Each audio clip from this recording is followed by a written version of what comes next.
મંગલમ વિદ્યાલયમાં અવારનવાર વિશેષ એવા દિવસો હોય કે એની વિશે હંમેશા જ્ઞાન અથવા મૂલ્ય શિક્ષણ આપવામાં આવતું હોય છે.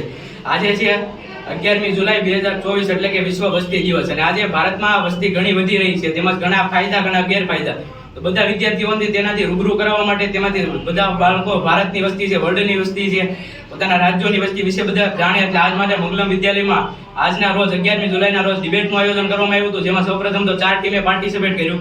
તેમાંથી બધાને પ્રશ્ન પૂછવામાં આવ્યા. તેમાંથી 2 ટીમ આખરે ગઈ અને તેમના વચ્ચે વાદ કાઉન્ટર ક્વેશ્ચનિંગ કરવામાં આવ્યું, એટલે કે બધા એકબીજાને પ્રશ્ન પૂછશે અને એમાંથી તેમને ડિબેટ કરવામાં આવી. જેના લીધે બધા વિદ્યાર્થીઓને વસ્તીના કેટલા ફાયદા છે, કેટલા ગેરફાયદા છે તે અંગે જાણવા મળ્યું કે ભારતની વસ્તી વધે છે હું કામ, એ વસ્તીને કઈ રીતે તમે હથિયાર તરીકે ઉપયોગ કરીને ભારતનો વિકાસ કરી શકો, ભારતને વિકાસશીલમાંથી વિકસિત દેશ કઈ રીતે બનાવી શકો.